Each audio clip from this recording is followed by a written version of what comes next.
आप सोच करके हमको बताइए कि अगर मंदिर बना देने से देश का समस्या समाप्त हो जाए तो मैं तो समझता हूं कि सारे अस्पताल की जगह पे राम मंदिर बना देना चाहिए।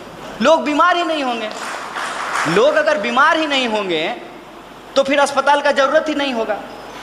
लोगों को पढ़ने की ही जरूरत नहीं है। मतलब किसी भी मंदिर मस्जिद में जाकर के हाथ जोड़ेंगे खुदा या भगवान के सामने और सारा ज्ञान हमको आ जाएगा, तो बताइए स्कूल और कॉलेज का क्या ज़रूरत है।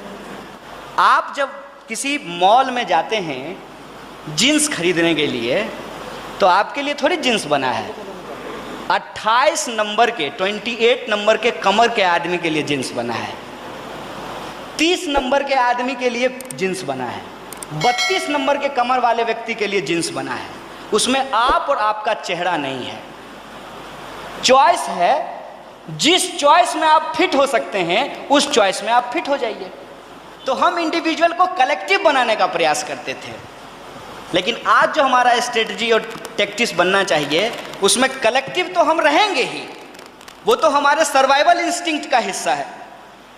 हम चाह करके भी जो कलेक्टिवनेस है सोसाइटी का उसको ब्रेक नहीं कर सकते हैं, लेकिन इंडिविजुअल के राइट के सवाल को हमको प्रेस करना पड़ेगा, उसको रेज करना पड़ेगा।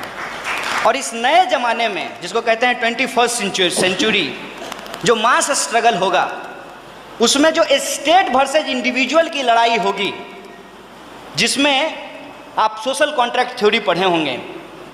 अभी हो ये रहा है कि हम तो टैक्स दे रहे हैं लेकिन स्टेट हमको बदले में सर्विस और सिक्योरिटी नहीं दे रही है।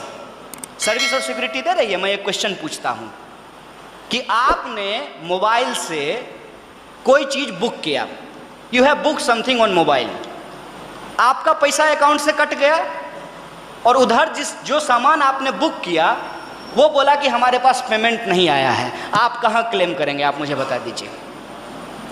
आपने स्टेट ने कहा कि कैशलेस इकोनॉमी होगी, आप अपना अकाउंट बैंक में खुलवा लिए, ठीक है।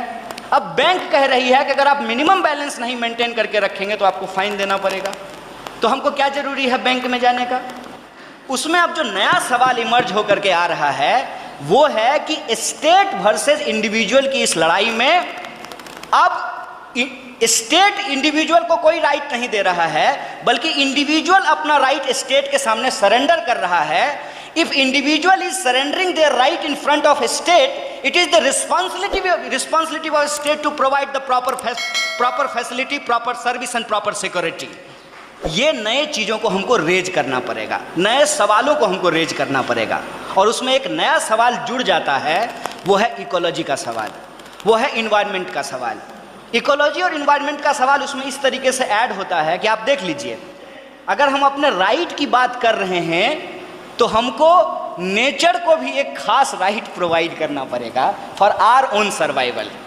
नेचर को राइट प्रोवाइड करने का मतलब ये है कि हम उतना ही नेचर का एक्सप्लॉयटेशन करें जितने में हम लंबे समय तक एक पीसफुल कोएग्जिस्टेंस के साथ जी सकें। So these are the new political demands which should be include in our political programme and our political strategy. तो एक पॉलिटिकल स्ट्रक्चर का सवाल है, दूसरा पॉलिटिकल स्ट्रेटजी का सवाल है, और तीसरा जो मुझे लगता है कि इसको शुरू कहाँ से किया जाए।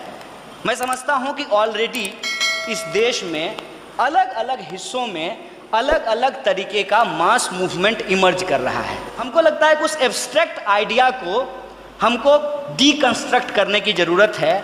और ऑलरेडी जो ऑनगोइंग रेवोल्यूशन है, जो अभी पिछले क्वेश्चन को जब मैं रिस्पॉन्ड कर रहा था, जो ऑलरेडी ऑनगोइंग रेवोल्यूशन है, उस रेवोल्यूशन को हमको अपने पॉलिटिकल प्रोग्राम के साथ एकोमोडेट करना पड़ेगा। अब आप ये समझ लीजिए, मैं एक एग्जांपल दे रहा हूँ, जो नया जनरेशन है शायद इस बात को जानता हो। डार्क वेव नाम की एक चीज़ पूरी दुनिया में बहुत तेज़ी से फैल रही है। डार्क वेव के अंदर बहुत सारा जो है इलीगल काम हो रहा है, बहुत सारी इलीगल चीज़ें वहाँ पे हो रही है। लेकिन उस डार्क वेव को डेवलप करने वाले जो लोग हैं उनको अगर सही तरीके से पॉलिटिकली तैयार किया जाए, पॉलिटिकली कॉन्शियस किया जाए, तो सबसे पहला काम ये करते हैं कि लोग मोबाइल के पास जाते हैं। लेकिन मोबाइल में जो सर्विस प्रोवाइडर कंपनी है, जो टेलीकॉम कंपनी है, देखिए वहाँ पे किस तरीके से मोनोपोली क्रिएट किया गया है। BSNL ख़त्म हो गया, एयरसेल ख़त्म हो गया, आइडिया ख़त्म हो गया, वोडाफोन और एयरटेल जो है वो सरवाइव करने की स्थिति में नहीं है, तो बच कौन जाता है?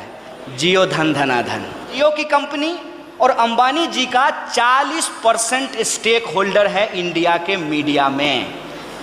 तो जब 40% उनका स्टेक होल्डर होगा तो जो टोटल एयर टाइम है उसके 90% में मोदी मोदी यही भजन होने वाला है। तो किस तरीके से आपके पूरे आइडियाज को, आपके पूरे कॉन्शियसनेस को कैप्चर किया जा रहा है। ऐसे सिचुएशन में अल्टरनेटिव माध्यम क्या हो सकता है? अल्टरनेटिव माध्यम ये हो सकता है कि वो यंग लॉट जो आईआईटी में पढ़ता है, जो डार्क वेब को समझता है, उससे मिला जाए, उससे बात किया जाए, उसमें बातचीत शुरू हो तो एक प्रॉपर ब्लूप्रिंट इस संबंध में तैयार किया जा सकता है।